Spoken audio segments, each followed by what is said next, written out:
Hello everyone, welcome to Public School Finance overview of the major assignments and artifacts due for this summer course. So I wanted to take just a quick 15 minutes, because that's all I have, to go over the major assignments and when they are actually due for this semester. So I've just hopped into D2L. I went to the Assessments tab at the top and I went to Dropbox, and I'm just going to switch into student mode real quick. So you can see what I see. I can see what you see. We're just going to start with the final artifact. So from the final artifact, many of you are very familiar with the requirements for final artifact, where you have to have your background check done. You are going to do an interview. I want you to notice there are no specific questions to be asked in this process. We're further along in the semester, and so I'm giving you an opportunity to do some compare and contrast of the two types of interviewees that you're going to do. So think about the different school districts that you could get into. If you need resources of people who to contact, please email me. Start that early. It's summer. People will be in and out. Even though they're front office personnel, often they take summer vacations just like the rest of us. So be thinking about who you might interview and in what district pretty early. You also might think about collaborating with your peers, see if maybe 2 or 3 of you could do an interview together. I'm not opposed to doing any kind of phone call interviews or Google Hangout interviews, but please avoid just sending questions to someone and having them fill them out as responses. We definitely want you to engage with individuals in a face-to-face model of some type or a personal model of some type. So a phone call will work if you're in a pinch. You have to do your 10 hours again, doing observations. Now remember, we're in a position to be looking at school finance. So that could be school finance at the school level, it could be the principal, it could be the activity clerk at your building, it could be the central office finance manager, and it could be somebody in another district. I would highly encourage you, if you can get into another school district, you need to do that. That's a good time during the summer to actually engage with a different school district than your own. It is part of the requirement of the program that we don't do all of our observations and field experiences in our home district. So challenge you to find some places that you can get into. You're going to keep track of your 10 hours just like you've done before in a layout log and some kind of little table or spreadsheet. Make sure you put what the activity is and the time, the duration. You can waive 2 hours out of the 10 to actually do the write-up on this reflective writing. So I do need to know from the interviews, who did you interview, summary and synopsis of those interviews, just like before. What questions did you ask? Because I'm not providing you questions specifically. And then down to the reflection, these are the reflection questions that we adhere to in all the field experiences, and you're going to write that. Again, no minimum requirement, but often it can range anywhere from 8 to 12 to 15 pages, depending on how thorough you need to get in the explanation of your field experience to show evidence of growth and depth of understanding regarding school finance. Okay, so we're going to jump into the assignments. The very first one is due June 14th. It's pretty self-explanatory. We're going to get into using OCAS coding and the regulations around finances for schools, and you're just going to do an informational search. You're going to have the background for this. There's the reporting site, which is listed, and you're going to answer these questions, and then you do need to summarize in a few paragraphs at the end what you learned about the school, their money, and the process. So that will be at the end, 10, 15 questions or whatever's there, and then a couple of paragraph summary at the end before you submit. Okay, so one of the other things, well, let me just jump forward. I'll jump to the end because I do want to talk about this finance game pretty in depth. We do have a critical book review and reflection. There is a Flipgrid post for that, so I would prefer that you do the what you've done before, which is you're going to write a critical book review and get that submitted, and then the second part is to actually post in the Flipgrid forum a little 2-minute. I've left it open for 5 minutes, so for those of you who need longer, that's fine, but don't go less than 2 minutes on an entire book. So there won't be check-ins over the book study. It's just one time at the very end worth 100 points. So make sure you do the critical book review write-up. I know many of you are going to ask me how many pages, and again, the answer is as long as you're covering the items in the rubric. It can be as many pages as you think is needed to get across the content of the critical book review. So paper submitted as well as a reflection online in Flipgrid. This assignment can be done at any time. I wouldn't wait. I'd get the book read and get that posted. It is not due till July 19th, but the sooner rather than later model will help you manage the things that often come at the end, like your field experience. So, and again, it could be submitted early if you got your 10 hours in. All right, so let's talk about the finance game. Now I want to show you that there are 3 actual check-ins for the finance game. It's the same process, but we're building on each one of those pieces in the cycle of finance. So I'm actually just going to jump over to the content tab because I have not only different sections of this finance game embedded in the module when they come up, I also have a section here at the bottom called the school finance game. So I'm just going to reference this portion first.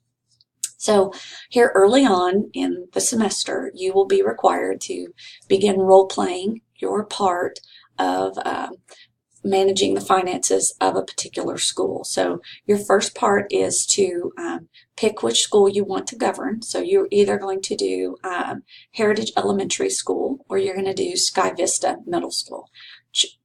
I know I didn't include a high school, but there's a reason for that. The financial component at a high school is got a much broader scope, and so we're going to learn from the lens of elementary and middle school, which will make it applicable in high school if you do end up being a school administrator at the high school level.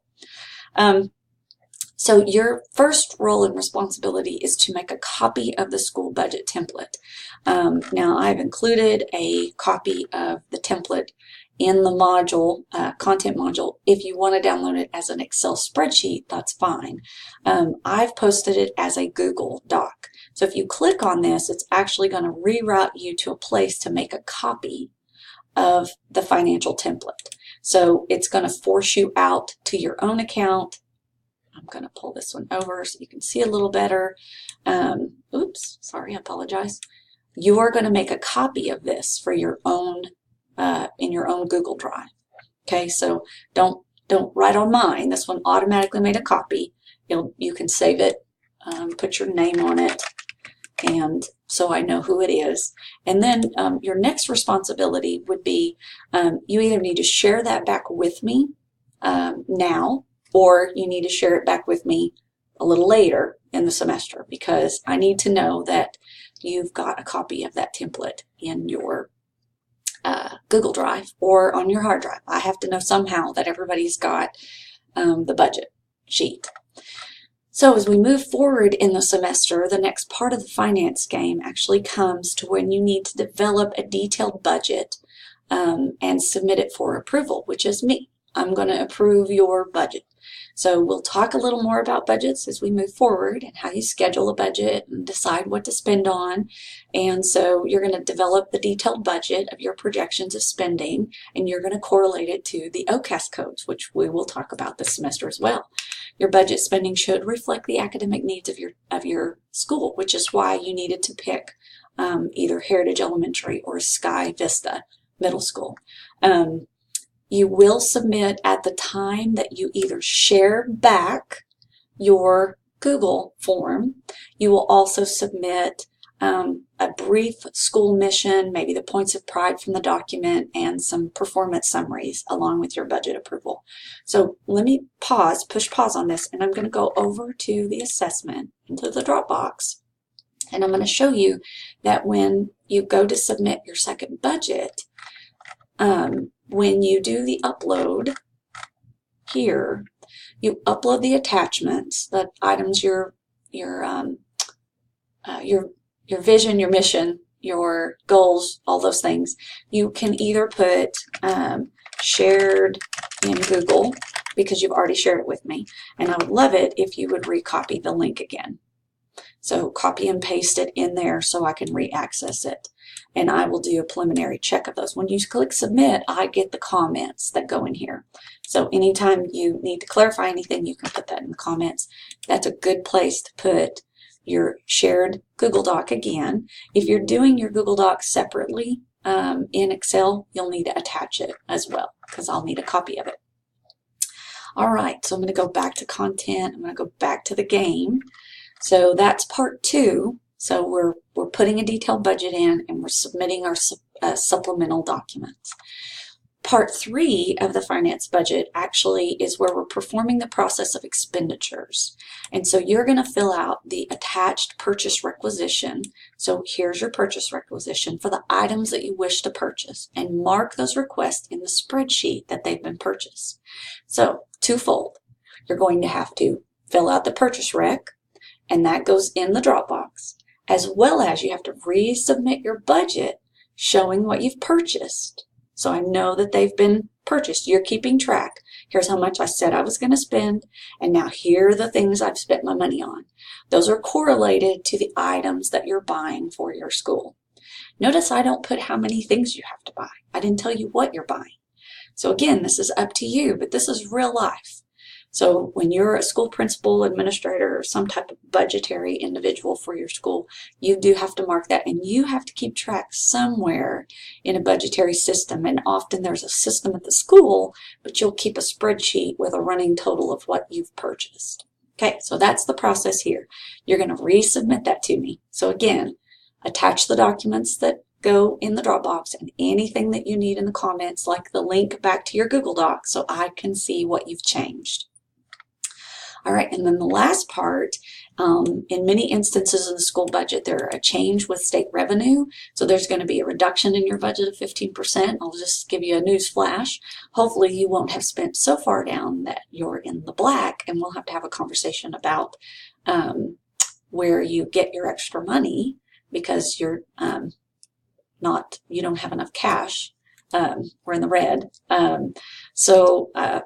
Those will be conversations that we'll have independently based on what you've spent and what's remaining, and then you'll have to resubmit a summary of those based on staffing and some other things and submit the revised budget, but you're also going to have to submit a parent letter to go along with that.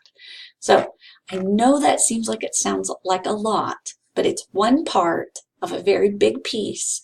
We call it the kind of the magic triad of school finance. You get your budget, you do your purchasing, you show your goods receipts and where you've sent it, and then it all starts back over. But there's this ongoing communication that needs to happen inside school finance. So it's really not as large as you think it is, but it is in parts. So may I make the suggestion, get started on that book review, get your critical reflection and your document uploaded, get kicked off on your school finance interviews, find your people, start your 10 hours of observation. Don't wait.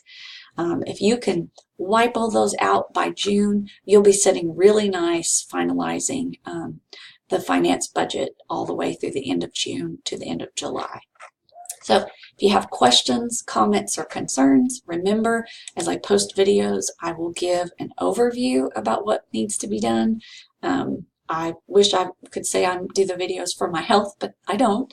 I do them for you in hopes that you can gain some clarification about what's expected. So please email, text, call, do whatever's necessary to let me know what you need, and I will see you online virtually in just a few days. Thanks, guys.